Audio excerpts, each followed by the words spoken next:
السلام علیکم ورحمۃ اللہ وبرکاتہ۔ الحمدللہ رب العالمین والعاقبۃ للمتقین والصلاۃ والسلام علی رسولہ الکریم یا رب لک الحمد کما ينبغي لجلال وجهك وعظیم سلطانک۔ اللهم صل على محمد وعلى آل محمد كما صليت على إبراهيم وعلى آل إبراهيم إنك حميد مجيد۔ اللهم بارك على محمد وعلى آل محمد كما باركت على إبراهيم وعلى آل إبراهيم إنك حميد مجيد۔ الحمدللہ آج ہم 10 روزے مکمل کر چکے ہیں۔ ایک عشرہ گزر گیا، اللہ قبول فرمائے، باقی کے روزے بھی رکھنے کی توفیق عطا فرمائے۔ 10 سپارے بھی ہم سن چکے ہیں، آج انشاءاللہ 11 سپارہ پڑھا جا رہا ہے، تھوڑا سا باقی ہے، ہم اس کا کچھ خلاصہ بیان کرتے ہیں۔ اللہ تعالیٰ سننے سمجھنے کی توفیق عطا فرمائے اور پھر عمل کرنے کی توفیق عطا فرمائے۔ میں خاص طور پر اپنی بیویوں، بھائیوں، بہنوں، بیٹیوں سے گزارش کروں گا کہ آپ لوگ مسجد کے حال میں بیٹھی ہوئی ہیں تو آپ کی آواز ادھر مردوں میں نہیں آنی چاہیے، یہ بھی سخت گناہ ہے۔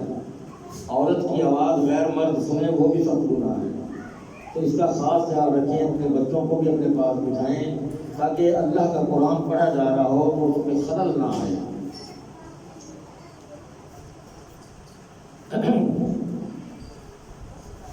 پچھلے ایک سپارے میں ایک آیت تھی بڑی کام کی، منافقین کے بارے میں تھی۔ سب سے پہلے تو ہم یہ سمجھیں کہ منافقین کون ہیں۔ ہمارے تصور میں منافقین تو اس دور میں ہی تھے، آج تو کوئی ہے ہی نہیں۔ ہم تو یہی تصور کرتے ہیں کہ اب منافق نہیں ہے، پہلے ہی تھے اس دور میں، اللہ کے نبی کے دور میں تھے۔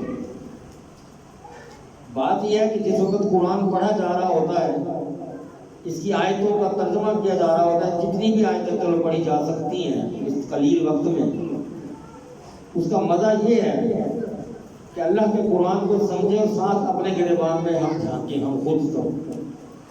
یہاں جو جن لوگوں کا ذکر کیا جا رہا ہے کہ جن کو سزا کے مستحق ہیں، کہیں ہمارے اعمال تو ویسے نہیں ہیں۔ یہ ساتھ ساتھ ہر آیت کے ترجمے کے ساتھ ہمیں اپنا محاسبہ کرنا چاہیے کہ کہیں ہم ویسے تو نہیں ہیں۔ جن عادتوں سے، جن پریشان، جن وجوہات کی وجہ سے ان لوگوں کو اللہ سزائیں سنا رہا ہے اور دی بھی گئی ہیں، دی بھی جائیں گی، تو کیا ہمارے اعمال ویسے تو نہیں ہیں؟ اگر ہیں تو اللہ ہمیں معاف کرے، ہمیں اس کی اصلاح کرنی چاہیے۔ اور جن لوگوں کو خوشخبریاں جنت کی اور باغات کی دی جاتی ہیں، اور ان اعمال کی وجہ سے جو اعمال وہ کرتے ہیں اللہ ان کو بشارتیں دیتا ہے، تو تب بھی ہمیں اپنا محاسبہ کرنا چاہیے، اپنے گریبان میں جھانک کے ٹٹولنا چاہیے کہ کیا ہم واقعی ان جیسے ہیں؟ تو پھر تو ہمیں خوشی ہے، اللہ ہمیں قائم رکھے اور ہم اسی طرح اس سے بھی بڑھ چڑھ کر ان اعمال کو کرتے رہیں۔ تو منافقین وہ تھے کہ جو اللہ کے نبی کے دور کی میں بات کرتا ہوں، تو اللہ کے نبی کے پاس جب بیٹھتے تھے تو کہتے تھے ہم آپ کی بات کو مانتے ہیں، ہم آپ کے ہیں، ہم آپ کے ساتھ ہیں۔ لیکن جب وہ ان سے دور ہوتے تھے، اپنے گھروں میں یا اپنے دوستوں کے، اپنے رشتہ داروں کی محفلوں میں بیٹھتے تھے، تو پھر مذاق اڑاتے تھے، برا بھلا کہتے تھے کہ کیا مطلب یہ کر رہے ہیں۔ یہ تھے منافق، جو منہ پر کچھ، کمر پیچھے کچھ، ایسے لوگ بہت خطرناک ہوتے ہیں، ان کا پتہ نہیں لگ سکتا۔ اور ان منافقین کے لیے اللہ نے فرمایا ایک جگہ، ان المنافقین فی الدرک الاسفل من النار، کہ یہ منافق لوگ جو ہیں یہ جہنم کے سب سے نچلے درجے میں، سب سے نچلے درجے میں، جتنی گہرائی میں ہوگی سب سے نچلے درجے میں ہوں گے، آگ کے اندر گڑے پڑے ہوں گے۔ اللہ ہمیں محفوظ فرمائے۔ تو اسی لیے میں کہتا ہوں کہ ہمیں اپنا محاسبہ کرنا چاہیے کہ ہم نادانی میں کہیں منافقت تو نہیں کر رہے، کہیں ہم نادانی میں شرک تو نہیں کر رہے، کہیں ہم نادانی میں برے اعمال تو نہیں کیے جا رہے۔ اگر ہے ایسا تو ہمیں اپنے آپ کو بچانا چاہیے اور اس چیزوں سے ہمیں توبہ کرنی چاہیے۔ اللہ کے نبی کے دور میں ایک منافق تھا، کئی تھے، ایک تھا ایسا جو بظاہر اللہ کے نبی کو بہت اچھا لگتا تھا، صحابی تھا، صحابی تھے، غریب بھی بہت تھا، بیچارہ فوت ہو گیا۔ اطلاع ملی اللہ کے نبی کو کہ فوت ہو گیا ہے اور غریب ہے بیچارہ، اس کے پاس تو کفن تک نہیں ہے۔ اللہ کے نبی کو وہ اچھا وہ فوت ہو گیا ہے، اٹھے چلو اور اس کے جنازے کی جنازہ میں پڑھاتا ہوں اس کا جنازہ، بہت غریب ہمارا ساتھی تھا۔ اب جو کفن نہیں تھا تو آپ نے اپنا کرتا منگوایا کہ یہ اس کو کفن کی صورت میں پہنا دو۔ اللہ جس کو نبی کا کرتا کفن میں مل جائے اس کی کیا مقام ہوگا۔ اور میں کفن تیار کرو، میں نماز پڑھاتا ہوں، جنازہ میں پڑھاتا ہوں۔ اللہ نے جبریل کو فوراً بھیجا اور ہٹا دیا مصلی سے، اور وہی نازل کر دی، یہ آیت میں بتانے لگا دیا کیا محمد آپ نے اس کا جنازہ نہیں پڑھا صلی اللہ علیہ وسلم، یہ منافق تھا، میں اس سے راضی نہیں ہوں، آپ کو یہ حق ہی نہیں ہے کہ آپ منافقوں کے جنازے پڑھائیں۔ اس نے آپ کے کمر پیچھے آپ کے خلاف وہ حرضہ سرائی کی ہے جو میں جانتا ہوں، آپ نہیں جانتے، لہذا آپ اس کا جنازہ نہیں پڑھائیں۔ اور ایک اور بات سن لیں، اب کیا آیت آئی؟ آیت لے آئی جناب ان تستغفر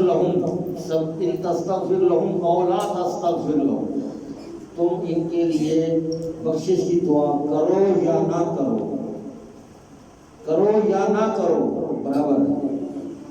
ان تستغفر لہم 70 مرۃ، یہ پچھلے سے بارے میں آیت تھی، اگر آپ اس کے لیے بخشش کی دعا کریں 70 مرتبہ بھی، لن یغفر اللہ لہم، اللہ نے معاف نہیں کرے۔ آؤ جی اللہ کی نبی کی سفارش سنو کہ اللہ کیا فرما رہا ہے کہ تم ان کے لیے 70 مرتبہ بھی بخشش کی دعا کر لو، اللہ نے معاف نہیں کرے گا۔ کیوں؟ ذالک بانہم کفروا باللہ ورسولہ، اس وجہ سے کہ انہوں نے اللہ اور اس کے رسول کا انکار کیا، در پردہ وہ انکار کرتے تھے اور تمہارے سامنے وہ تمہارے بنتے تھے۔ واللہ لا یہدی القوم الفاسقین، اور اللہ تعالیٰ ایسے فاسق و فاجر قوموں کو کبھی بھی ہدایت نہیں دیتا۔ بڑی سخت آیت ہے، اس کو ہمیں اس آیت کے مطابق تو بہت زیادہ سوچنا چاہیے، اور خصوصی طور پر جب بھی قرآن پڑھا جاتا ہے اس میں جو آیات آتی ہیں ہمیں ان کا بڑا احتیاط کر کے اپنا محاسبہ کرنا چاہیے اور اپنے آپ کو ٹٹولنا چاہیے کہ ہم تو محفوظ ہیں یا نہیں ہیں۔ اللہ تعالیٰ ہمیں محفوظ ہی رکھے۔ 11واں پارے کی طرف آتے ہیں کہ آج شروع ہے 11واں پارہ، اس میں سورۃ توبہ تو چل رہی ہے، آگے پھر سے سورۃ یونس آ جاتی ہے۔ سورۃ توبہ کا جو آخری حصہ تھا وہ غزوہ تبوک کے بعد نازل ہوا تھا، اس میں ان لوگوں کا تذکرہ ہے جو غزوہ تبوک میں شامل نہیں ہوئے تھے، اور جو لوگ منافقین کا ذکر میں نے ابھی شروع کیا تو یہاں آ رہا ہے۔ غزوہ تبوک میں جو لوگ پیچھے رہ گئے تھے وہ 2 قسم کے لوگ تھے۔ ایک منافق جو اس لیے شریک سفر نہیں ہوئے تھے کہ یہ جنگ اس وقت کی سپر پاور روم کے خلاف تھی، یہ غزوہ تبوک میں، اور ان کا خیال تھا جو لوگ نہیں گئے تھے منافق تھے کہ اس جنگ میں کوئی بندہ بچ کر نہیں آئے گا، سارے مارے جائیں گے، وہ بہت بڑی سپر پاور ہے، جیسے ہم امریکہ کو سپر پاور کہتے ہیں، اسی طرح اس وقت وہ روم سپر پاور تھا۔ اور جو منافقین تھے وہ اس وجہ سے نہیں گئے تھے کہ ان کی وجہ سے ٹکر لینے جا رہے ہیں، ان میں سے کوئی بچ کر نہیں آئے گا، تو وہ نہیں شامل ہوئے تھے۔ دوسرے کون تھے؟ جو کچے پکے اور سچے مسلمان تھے، کچھ پکے تھے کچھ سچے مسلمان تھے، جو محض سستی کی وجہ سے پیچھے رہ گئے، سستی کرنا، اچھا جائیں گے جائیں گے، سستی کی وجہ سے پیچھے رہ گئے۔ اب جب رسول اللہ صلی اللہ علیہ وسلم غزوے سے واپس تشریف لائے تو منافقین نے حاضر ہو کر طرح طرح کے بہانے بنائے، اور جی ہمارا فلانا کام تھا، میں بیمار تھا، بچے بیمار تھے، فلاں جو بھی عذر ہو سکتا تھا عذر پیش کرنے لگ گئے۔ اللہ اکبر۔ پھر اللہ نے ان کے متعلق کیا فرمایا وحی کے ذریعے؟ شروع ہوتا ہے قرآن کا 11واں سپارہ، یعتذرون الیکم اذا رجعتم الیہم قل لا تعتذروا لن نؤمن لكم قد نبأنا الله من أخباركم وسيرى الله عملكم ورسوله ثم تردون إلى عالم الغيب والشهادة فينبئكم بما كنتم تعملون۔ یعتذرون الیکم، اے اللہ کے نبی، یہ اب آپ، اے میرے نبی، یہ اب آپ کے پاس آئیں گے، یہ طرح طرح کے بہانے بنائیں گے، اعراض کریں گے، یہ عذر پیش کریں گے، جب یہ واپس آئیں گے تو عذر پیش ہوں گے۔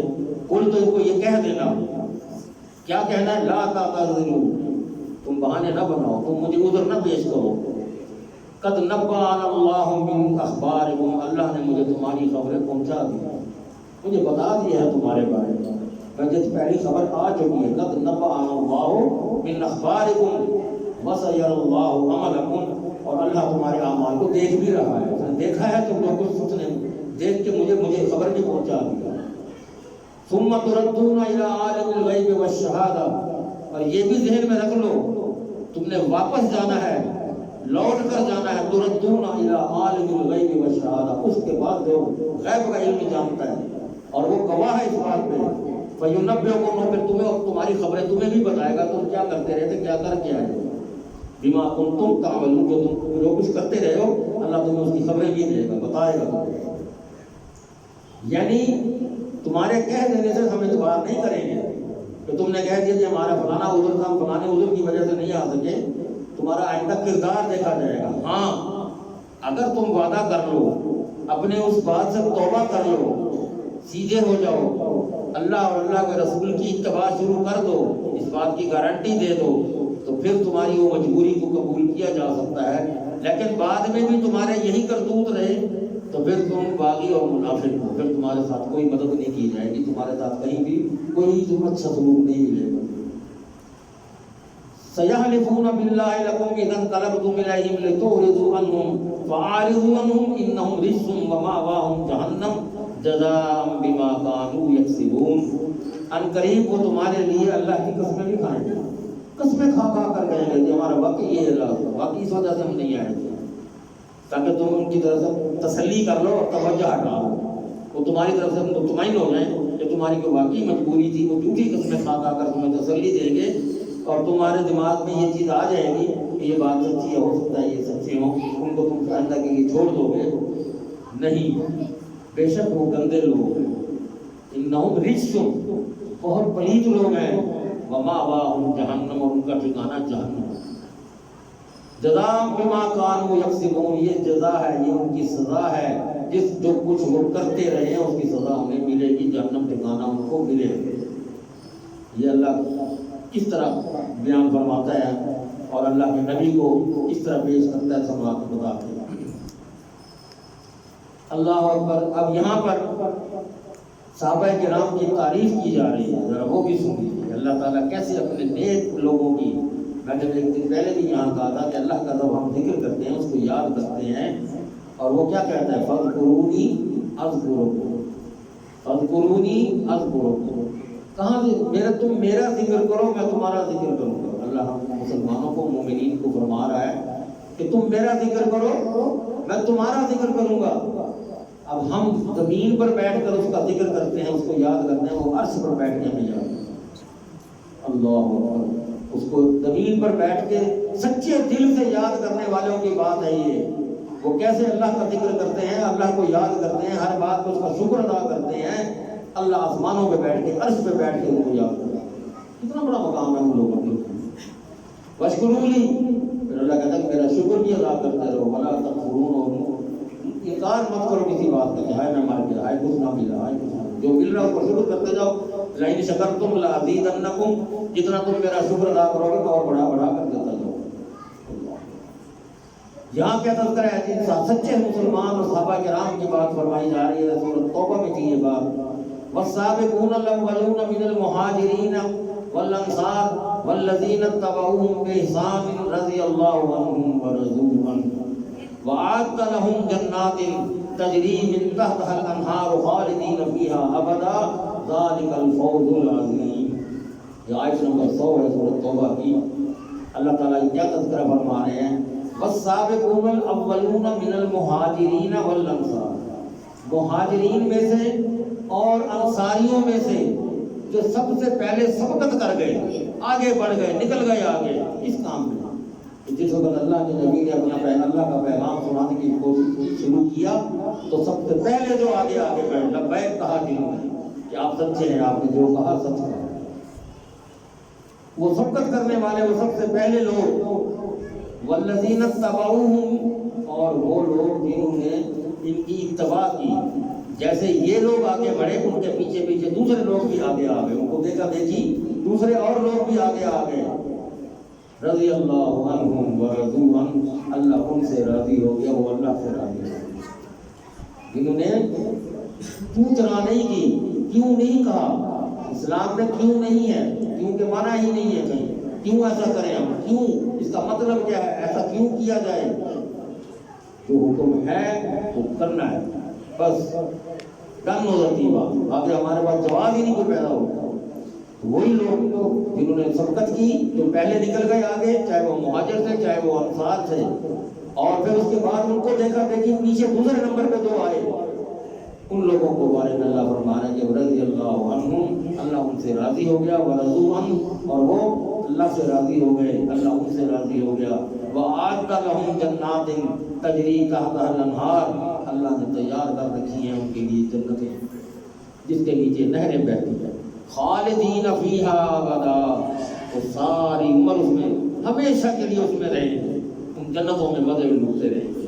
ذالک الفوز العظیم، یہی سب سے بڑی کامیابی ہے. کامیابی یہ نہیں ہے کہ میں نے ایم اے پاس کر لیا، کامیابی یہ نہیں ہے کہ میں نے کوئی ڈگری لے لی، کامیابی یہ نہیں ہے کہ میں نے بینک بیلنس اکٹھا کر لیا، کامیابی یہ نہیں ہے کہ میں نے بہت بڑی بلڈنگ بنا لی یا بہت بڑی موٹر کار خرید لی. نہیں، کامیابی یہ ہے کہ میں نے اللہ کو راضی کیا، اللہ مجھ سے راضی ہو گیا تو کامیابی ہے، ورنہ کامیابی نہیں ہے.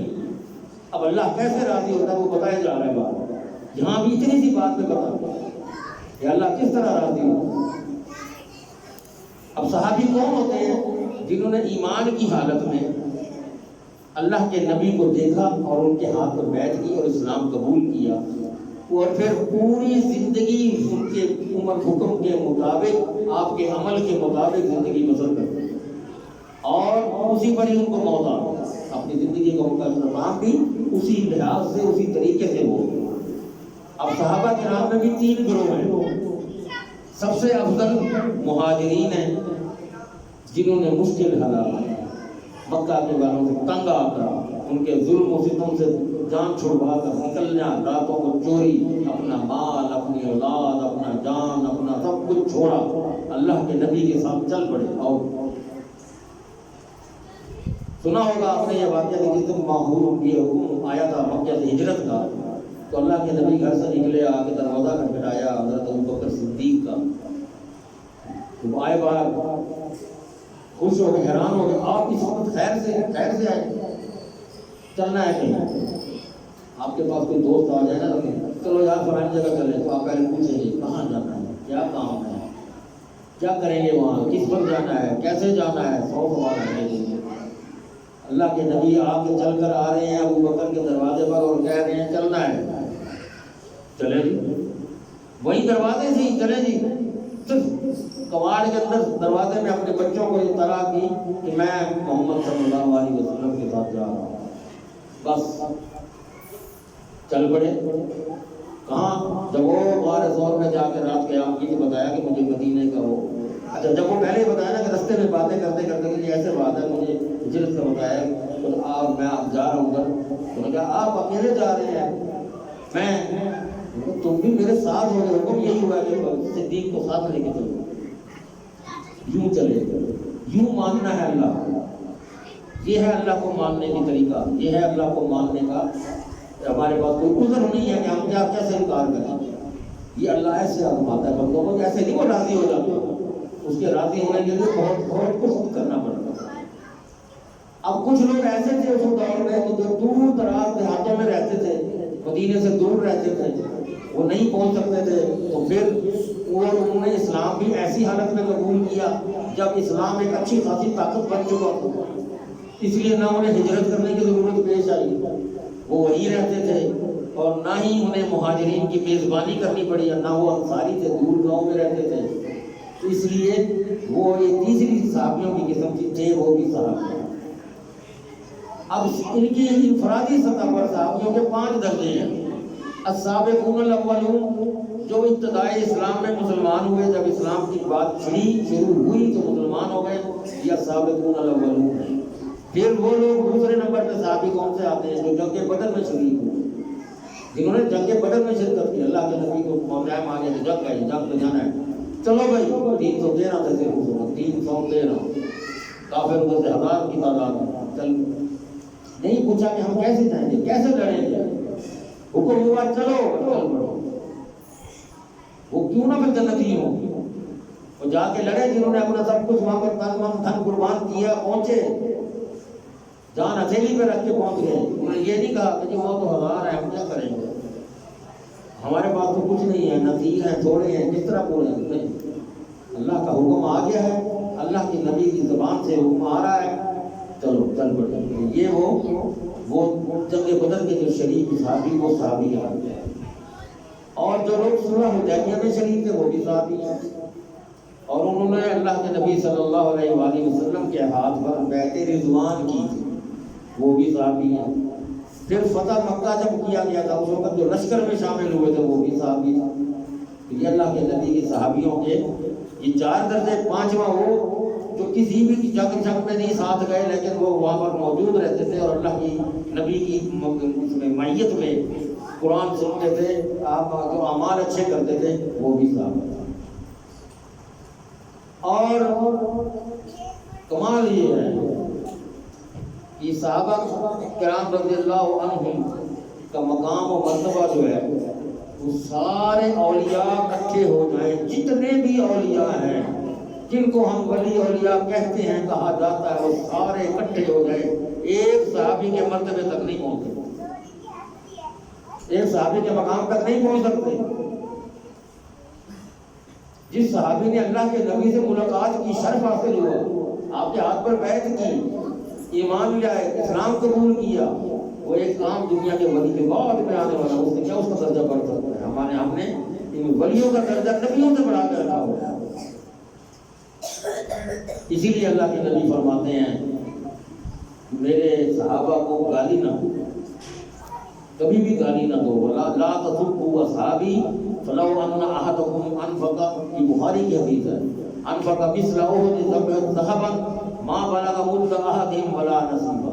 اس وقت کہ میرے صحابہ کو گالی نہ دو، اگر کوئی شخص احد کے پہاڑ کے برابر سونا بھی خرچ کر لے، احد پہاڑ کتنا بڑا پہاڑ ہے، کتنا بڑا پہاڑ ہے، اس کے برابر کوئی اگر سونا بھی خرچ کر ڈالے تو ان صحابہ کی ایک مٹھی برابر جو انہوں نے خیرات صدقات کیا ہوگا ان کی ایک مٹھی برابر بھی نہیں پہنچ سکتے، نہیں پہنچ سکتے. اس لیے میرے صحابہ کا مقام کوئی نہیں پا سکتا.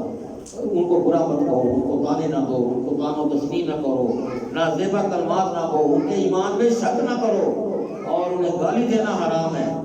دور نبی اور دور صحابہ میں یہ امور منافقین سر انجام دیت کرتے تھے، اور آج بھی یہی کچھ ہو رہا ہے. منافقین ان کو برا بلا کہہ رہے ہیں اور گالیاں دے رہے ہیں. اللہ تعالیٰ ہدایت کرے. واقعہ بہت لمبا ایک ہے، اس کو ٹائم نہیں کہ یہاں سنائیں، وہ پھر کبھی زندگی بغیر اب یہاں آ جائیں. اللہ تعالیٰ نے مومنوں کا مال اور جان خرید لیا ہے. کیسے خرید لیا ہے؟ دنیا میں انسان محض امتحان کے لیے آیا ہے، اور امتحان یہ ہے کہ وہ اللہ کی دی ہوئی نعمتوں کا جن کا اسے عارضی طور پر مالک بنایا ہے اس دلی سے اللہ کے سپرد کر دیتے ہیں. اللہ نے دولت دی ہے، جائیداد دی ہے، کاروبار دی ہے، بینک بیلنس ہے، سب کچھ ہے. اب اللہ کہتا ہے مجھے دے دو. وہ پھر وہ منہ نہیں بناتے ہیں، وہ منہ پر چہرے پر ایسی بدحواسی نہیں پیدا کرتے. اللہ کا حکم آیا دے دو. کس طرح بڑھ چڑھ کر صحابہ جب میدان جنگ کے لیے تیاریاں کرتے تھے تو گھر کا سارا ساو سامان اٹھا کے لے آتے تھے. اسی طرح جب بھی اللہ تعالیٰ مانگتا ہے تو خوش دلی سے اللہ کے سپرد کر دینا چاہیے. اور یہی وہ اللہ تعالیٰ امتحان لیتا ہے بندے کا کہ میں نے جو کچھ اسے دیا ہے اب مجھے میں مانگ رہا ہوں اس سے. اب اللہ کو کوئی ضرورت نہیں ہے، وہ تو دینے والا ہے، وہ قادر مطلق ہے، وہ مالک ہے، وہ رازق ہے، وہ خالق ہے. اسے کیا ضرورت ہے آپ کے روپے پیسے کی؟ وہ تو آپ کو دے رہا ہے، آپ کے استعمال کا ہے، آپ کے کام کا ہے. وہ مانگتا کیوں ہے؟ یہ مانگنے سے مراد کیا ہے کہ یہ میرے بندے جو ان کے پاس نہیں ہے، جن کو میں نے نہیں دیا، ان کو تو اللہ دے سکتا تھا، لیکن اللہ نے یہ انسان کو یہ سکھایا، یہ محبت سکھائی، یہ معاشرتی مقاصد سکھائے کہ تمہیں میں نے دیا ہے تم ان کو دو. پھر میں تمہیں دوں گا، میرے مال میں سے دو میں تمہیں واپس کر دوں گا، میں اور دے دوں گا. تم نے 100 دیا، میں 200 دوں گا، میں 700 دوں گا، ادھر دے دو، ان کو دے دو. اللہ اس طرح دلواتا ہے، ایسے مانگتا ہے. اللہ اکبر. کیا فرماتا ہے اللہ؟ ان اللہ اشتری من المؤمنین انفسهم واموالهم بان لهم الجنہ. اللہ مومنوں سے خرید لیتا ہے ان کے مال اور ان کی جانیں. کس بدلے میں؟ کیا دے گا اس کے بدلے میں؟ بان لهم الجنہ. ان چیزوں کے بدلے میں وہ جنت کا وعدہ کرتا ہے کہ مجھے یہ چیزیں واپس دو، میں تمہیں جنت دوں گا. یقاتلون فی سبیل اللہ فیقتلون ویقتلون وعدا علیہ حقا فی التوراۃ والانجیل. وہ اللہ کے راستے میں لڑتے ہیں، قتل کرتے بھی ہیں، قتل ہو بھی جاتے ہیں. یہ ساری باتیں تورات اور انجیل اور قرآن میں بھی لکھی ہوئی ہیں. یہ اللہ کے وعدے ہیں. اور اللہ اپنا وعدہ، اللہ سے زیادہ وعدہ پورا کرنے والا کون ہے؟ اللہ سے زیادہ بھی کوئی ہے پورا کرنے والا وعدہ؟ تو اللہ نے کہا وہ کرتا ہے. کیوں کہ لا تبدیل لکلمات اللہ. اللہ کی بات کبھی تبدیل نہیں ہوتی. اللہ اپنی بات پہ کبھی بھی نہیں چلتا. مشہور واقعہ ہے کہ جب آپ معراج پہ تشریف لے گئے، اللہ سے ملاقات کے لیے گئے، اللہ نے کہا جاؤ اپنی امت کو 50 نمازیں پڑھاؤ. تحفہ لے کر آ رہے ہیں. راستے میں حضرت موسیٰ علیہ السلام بیٹھے. ہاں جی کیا آئے ہو؟ کیا لے کر جا رہے ہو؟ 50 نمازوں کا تحفہ ملا کہ اپنی امت کو 50 نمازیں پڑھاؤ. اوہو 50 نمازیں تیری امت نہیں پڑھے گی، واپس جا مسلم کرا. یہ کیا بات ہو گئی؟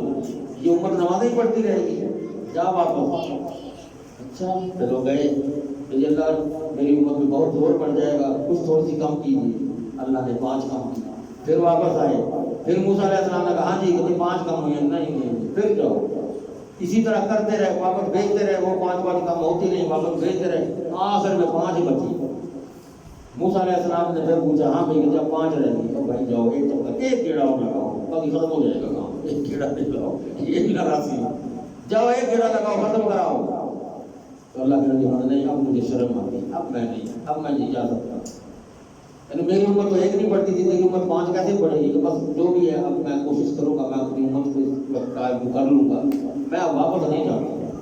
اللہ نے پیغام دیا محمد صلی اللہ علیہ وسلم تو نے ہم نے 50 کا کہا تھا، تیری رضامندی پر ہم نے 5 کر دی. جا اپنی امت کو 5 پڑھا لے، میں ثواب 50 کرا دوں گا. اللہ اکبر. جا 5 پڑھا دے ان کو، میں 50 کا ثواب دوں گا. کیوں کہ لا تبدیل لکلمات اللہ. اللہ نے کہہ دیا 50 نمازیں، ثواب میں نے 50 کا ہی نہ پڑھو 5. ذرا تو صبر تو کرو. اگر 50 ہی ہوتی کم نہ ہوتی. میرے خیال میں مسجد سے باہر جانے کا تو ٹائم ہی نہیں ہونا تھا ہمارے پاس. 50 نمازیں ہیں، 24 گھنٹے ہیں. اس میں سونا بھی ہے، واش روم بھی جانا ہے، نہانا دھونا بھی ہے، کاروبار بھی کوئی ہے. کیا یہ کہاں کریں گے؟ اگر ہم 50 نمازوں پہ 24 گھنٹے، 24 دونی 48 گھنٹے، ہر گھنٹے بعد نماز ہو، گھنٹے بعد گھر پہنچو واپس آؤ، گھر پہنچو واپس آؤ. میرے خیال میں تو ایک لمحے کے لیے مسجد سے باہر نکلنے کا وقت نہ ملتا.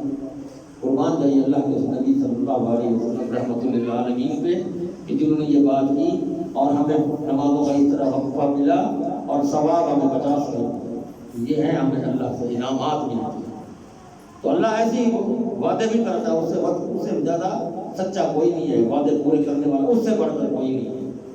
فاستبشروا ببيعكم الذي بايعتم ذلك هو الفوز العظيم. تو جو اللہ نے تم سے سودا کیا، تمہاری جانیں تمہارے مال لے کر تم نے جنت کا سودا کیا، دکھا دیا تمہیں، اور تم اس کی راہ میں لڑتے بھی ہو، مارے بھی جاتے ہو، مارتے بھی ہو، تو اللہ اپنا وعدہ پورا کرتا ہے. سب سے زیادہ اچھا وعدے پورے کرنے والا اللہ سے بڑھ کر کوئی نہیں ہے. یہی تمہاری سب سے بڑی کامیابی ہے. اللہ اکبر. جن اللہ کے رسول صلی اللہ علیہ وسلم مومنوں کے ساتھ شفقت اور محبت سے پیش آتے ہیں. لقد جاءکم رسول من انفسکم عزیز علیہ ما عنتم حریص علیکم بالمؤمنین رؤوف الرحیم. بے شک تمہارے پاس تمہارے اندر سے ایک رسول آیا ہے جو اس پر بہت شاق ہے کہ تم مشقت میں پڑو. وہ تمہیں مشقت میں نہیں دیکھ سکتا، اور وہ تم پر بہت حرص رکھنے والا ہے کہ ان کو جتنے انعامات مل سکیں تمہارے لیے وہ کوششوں میں لگا رہتا ہے. بہت شفقت کرنے والا ہے، بہت مہربان ہے تم پر. تم اس کی قدر کرو. اب ہم کیا قدر کر رہے ہیں؟ میں نے کہا نا ہر آیت پہ ہم اپنا محاسبہ کرتے جائیں. ساتھ ساتھ جب تک زندگی ہے ہم اپنا محاسبہ کرتے جائیں. جہاں ہم کہیں نہیں ہوں گے صحیح، اس کی غلطیوں کو ہم درست کر لیں، اور جہاں ہم صحیح ہوں گے اس کو کچھ بھی ہوں اور اس میں پکے رہنے اور آگے اس کو قائم رکھنے کی طاقت بھی ہوتی ہے. اللہ اکبر. پھر اللہ آگے اپنی تعارف بھی کراتا ہے. ان ربکم اللہ الذی خلق السماوات والارض فی ستۃ ایام ثم استوى على العرش يدبر الامر ما من شفيع الا من بعد اذنه ذلكم الله ربكم فاعبدوه افلا تذكرون. یہ سورۃ یونس شروع ہو گئی ہے. اس میں اللہ فرماتا ہے کہ تمہارا رب وہی ہے جس نے آسمانوں اور زمینوں کو 6 دنوں میں پیدا کیا. فی ستۃ ایام 6 دنوں میں پیدا کیا اور وہ پھر عرش پر بیٹھ گیا. پھر وہ عرش پر موجود ہوگا, عرش پر اپنے دفتر لگا لیا. اب وہ مدبر الامر, وہ ہر کام کی اب تدبیر کرتا ہے. اس نے اب خود اپنے ہاتھوں سے اب کچھ نہیں کرنا. اس نے کن فیکون, اس نے کون کہنا ہے, ہر کام ہو جانا ہے. اس نے پھر ڈیوٹیاں لگائی ہوئی ہیں. بارش کے لیے فرشتہ ہے, پہاڑوں کا فرشتہ ہے, زمینوں کا فرشتہ ہے, پیغام اللہ کا لانے والا فرشتہ ہے. اس نے اپنے فرشتوں کی ڈیوٹیاں لگائی ہیں. ہر انسان کے ساتھ 2 فرشتے, ان کی ڈیوٹیاں لگی ہوئی ہیں جو اس کو نامہ اعمال پہنچا رہے ہیں کہ اس بندے نے آج یہ کیا, آج یہ کیا, آج یہ. ہم اس سے بھی نہیں ڈرتے ہیں کہ یہ کرام کاتبین ہمارے ساتھ موجود ہے, یہ لکھ رہے ہیں, ان سے تو ڈر جائیں. ہم ان سے بھی نہیں ڈرتے. اللہ اکبر. پھر اللہ فرماتا ہے الیہ مرجعکم جمیعا, تم سب نے اسی کی طرف واپس لوٹ کر جانا ہے. وعد اللہ حق, اللہ کا وعدہ سچا ہے. انہ یبدأ الخلق ثم یعیدہ لیجزی الذین آمنوا وعملوا الصالحات بالقسط والذین کفروا لهم شراب من حمیم وعذاب علیم بما كانوا یکفرون. اور بے شک وہی پیدائش شروع کرتا ہے, پھر اسے وہ دوبارہ بھی پیدا کرے گا, مارے گا, پھر پیدا کرے گا. اور جو لوگ ایمان لائے اور جنہوں نے نیک اعمال کیے, اللہ ان کو انصاف کے ساتھ اس کا حق ادا کرے. اور جن لوگوں نے کفر کیا, والذین کفروا لهم شراب من حمیم. حمیم کس کو کہتے ہیں؟ کھولتی ہوئی پیپ, جو ہمارے زخموں میں سے پیپ نکل آتی ہے. اللہ اس کھولتی ہوئی پیپ کے بارے میں فرما رہا ہے لهم شراب من حمیم, ان کو یہ کھولتی ہوئی پانی پیپ پلایا جائے گا. وعذاب علیم بما كانوا یکفرون, اور وہ جو کفر کیا کرتے تھے, مذاق کیا کرتے تھے میری باتوں کا, اللہ کے نبیوں کا جو مذاق اڑایا کرتے تھے, ان کے ساتھ پھر دردناک عذاب ہو, ایسا عذاب کہ وہ دیکھتے جاتے ہیں. هو الذي جعل الشمس ضياء والقمر نورا وقدره منازل لتعلموا عدد السنين والحساب ما خلق الله ذلك الا بالحق يفصل الآيات لقوم يعلمون. اللہ وہی ہے جس نے سورج کو تیز روشنی عطا فرمائی ہے, چاند کو ٹھنڈی روشنی عطا فرمائی ہے, نور بنایا ہے, اور پھر اس کی منزلیں مقرر کی ہیں. چاند اپنی منزل پہ چل رہا ہے, سورج اپنی منزل پہ چل رہا ہے, ستارے آپ کو راستہ دکھا رہے ہیں. یہ ساری اس کی قدرتیں ہیں, اس کے کمالات ہیں. ہم بچپن میں پڑھتے تھے نظام شمسی میں کہ سورج ایک جگہ کھڑا ہے, اس سے گرد زمین گھومتی ہے, پھر اس زمین کے گرد چاند گھومتا ہے. ہم نے بھی بچپن میں جنرل سائنس میں پڑھا تھا, پڑھ لیا تھا. لیکن سائنسدانوں نے تحقیق کی. کہاں سے تحقیق کی؟ اس قرآن سے تحقیق. سورۃ یاسین میں ہے الشمس تجری لمستقر لها ذلك تقدیر العزیز العلیم, کہ سورج بھی اپنی جگہ پہ کھڑا نہیں ہے, وہ بھی چل رہا ہے. اس کا ایک اللہ نے جو مدار بنایا ہوا ہے, اس مدار میں وہ بھی اسی رفتار سے جو اس نے اللہ نے مقرر کی ہے وہ چل رہا ہے. سورج ثابت نہیں ہے. تو غیر مسلم سائنسدانوں نے جب اس کی تحقیق کی اور انہوں نے اس کے بعد دیکھا اور انہوں نے کہا کہ واقعی سورج اس قرآن کی آیت سے انہوں نے تحقیق کی. یہ ان کے لیے تو آیا ہے نا, ہمارے لیے تو آیا کہ ہم کیوں تحقیق کریں, ہمیں کیا ضرورت پڑی ہے ہم اس کی آیتوں کو کھا لے اور دیکھیں اس میں اللہ نے ہمارے لیے کیا چھپا رکھا ہے. یہ ہم تو غیر مسلمانوں کے لیے قرآن آیا, ہمارے لیے نہیں آیا. اللہ. پھر ان سورج چاند کے ساتھ اور کیا ملتا ہے ہمیں؟ ہم اپنے سال و ماہ ایک مہینہ گزر گیا. چاند ہی چلتا ہے چلتا ہے چلتا ہے چلتا ہے چلتا ہے آتا ہے, پھر چلتا ہے, پھر وہ یہاں سے یوں ہوتا ہے, پھر یوں ہوتا ہے, پھر یوں ہوتا ہے, پھر کیا ہو گیا کہ مہینہ پورا ہو گیا. سویرے عید, آج مہینہ پورا تھی کہ تقریر ہونے تھی عید. یہ مہینے, پھر سال, یہ سال و ماہ اللہ سنینا والحساب, اللہ سنین کے ماہ و سال بناتا ہے. آپ ان سے اندازہ لگا, ایک مہینہ گزر گیا, ایک سال گزر گیا, کتنی وقت گزر گیا. ما خلق اللہ ذالک الا بالحق, مگر اللہ نے جو کچھ بھی پیدا کیا ہے حق کے ساتھ پیدا کیا ہے. نہ حق کوئی چیز نہیں, اللہ نے کوئی چیز بلا وجہ فضول نہیں پیدا کی. یفصل الآیات لقوم یعلمون, وہ آیات ان لوگوں کے لیے کھول کھول کر بیان کرتا ہے, وہ جانتے ہیں. ان فی اختلاف اللیل والنہار وما خلق اللہ فی السماوات والارض لآیات لقوم یتقون، بے شک رات اور دن کے بدلنے میں اور ان چیزوں میں جو اللہ نے آسمانوں اور زمینوں میں پیدا کی ہیں ان لوگوں کے لیے بہت سی نشانیاں ہیں۔ وقت ہو رہا ہے، انشاءاللہ باقی 2-3 آیتیں ہیں وہ کل پیش کریں گے۔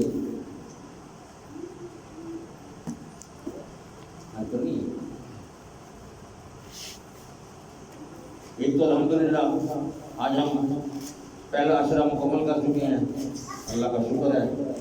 اور دوسری بات یہ ہے کہ دوسرا جمعہ آ رہا ہے، جمعہ بہت برکتوں والا دن ہے، دنوں میں سب سے برکتوں والا دن جمعہ کہا جاتا ہے۔ اس کی بڑی فضیلت ہے، اس کے بارے میں تو اللہ رب العزت نے قرآن میں پوری ایک سورت، نمازوں کا تو ذکر ہے ہی ہے، مختلف مقامات پر سینکڑوں جگہ پر ذکر ہے، لیکن اس جمعے کی بہت زیادہ فضیلت ہے۔ اس کے لیے یا ایھا الذین آمنوا اذا نودی للصلاۃ من یوم الجمعۃ فاسعوا الی ذکر اللہ وذروا البیع۔ کیا حکم ہے کہ اے ایمان والو، جب تمہارے کان میں آواز آ جائے جمعے کی، اذا نودی للصلاۃ، اذان کی آواز آ جائے جمعے کی، فاسعوا الی ذکر اللہ، وہی بات میں نے حیا کے معنی کی ہے نا، حیا علی الصلاۃ بتایا تھا میں نے، حیا کی یاد ہے، حیا علی الصلاۃ، آئی نا آواز، اب کیا کرنا ہے؟ دوڑو۔ اب کوئی گنجائش نہیں کہ آپ گھر بیٹھے رہو، اچھا طرح ٹائم ہوئی مولی صاحب ضرور تک ہے آپ تک پہنچے، سنتا نہیں تھا آگے رکن آنا کسی کے ورگے سن نہیں، اذان کی آواز بڑی بھاگ پڑا، فاسعوا الی ذکر اللہ وذروا البیع، اگر آپ کو کاروبار کرنے ہیں، دکاندار ہیں، وہیں چھوڑ دو سب کچھ۔ یہ نہیں کہ یہ میرا گاہک چلا جائے گا، یہ 5000 روپے کا تمہیں سودا لینا ہے، آج کی دیہڑی اچھی لگنی تھی، چلا جائے گا۔ یہ دین ہوگا ہمارا، یہ ہمارا ایمان ہے کہ اگر میں نماز کی رہوں گا یہ 5000 کا سودا مارا جائے گا، آپ کو نہیں دے گا رب۔ یہ 5000 کا گاہک بھیجا کس نے تھا؟ کیا وہ پھر دوبارہ نہیں بھیج سکتا؟ توکل نہیں ہے ہمیں اللہ کا، ہم یہ توکل اللہ، ہم اللہ پر یقین نہیں رکھتے کہ وہ ہمارا سب کچھ دینے والا ہے، ہمیں اس کا احساس ہونا چاہیے۔ تو اس کے لیے بہت خصوصی طور پہ خیال کیا کریں اول وقت میں، اس کی جو ہم اکثر پڑھتے ہیں سنتے ہیں، آپ کو کئی وقت بتایا بھی گیا ہوگا کہ سب سے پہلے آنے والے کو اتنا ثواب ملتا ہے جیسے وہ اونٹ کی قربانی کا ثواب کیا ہو۔ اونٹ کچھ کم نہیں ہے، 5-7 لاکھ روپے کا آتا ہے۔ آج آپ کو بغیر کچھ کیے صرف آپ نے پہلے آ جانا ہے تو ایک اونٹ کی قربانی کا ثواب مل جانا ہے، دوسرے کو آنے والے کو گائے کا ثواب ملنا ہے، تیسرے کو بکرے کا ثواب ملنا ہے، چوتھے کو پھر دمبے کا ثواب ملنا ہے، 5ویں کو پھر وہ مرغی کا ثواب ملنا ہے، پھر جو آخر میں آتا ہے وہ انڈے کا ثواب ملتا ہے۔ اور جس وقت خطیب ممبر پر چڑھ کر بیٹھ جاتا ہے تو فرشتے رجسٹر بند کر دیتے ہیں، اب آپ کا وہ ثواب کیا۔ اب آپ سے وہ نماز کی 2 رکعتیں پڑھ کے جائیں گے، جب وہ خطبہ آپ نے جو سنا وہ سن لیں گے، لیکن جو ثواب کے یہ درجے اللہ نے بنائے ہیں، اللہ کے نبی نے ہمیں یہ درجے بتائے ہیں، وہ اسی صورت میں جب تک کہ خطیب ممبر پر چڑھ کر نہیں بیٹھتا۔ تو کل جمعہ ہے انشاءاللہ، اللہ تعالیٰ کو جمعہ نصیب فرمائے، تو خصوصی طور پر تیاری کر کے مسجد میں وقت آئیں، بیٹھیں، آئیں سورۃ کہف کی تلاوت کر لیں، اللہ کو ذکر کر لیں، تسبیحات پڑھ لیں، پھر قریب بیٹھ کر خطیب کا خطبہ سنیں، پھر نماز میں شامل ہوں، پھر اپنے کاروبار میں جب نماز ختم ہو جائے پھر پھیل جاؤ زمین میں، اپنا رزق تلاش کرو، دیکھو کہاں کہاں سے تمہیں رزق ملتا ہے۔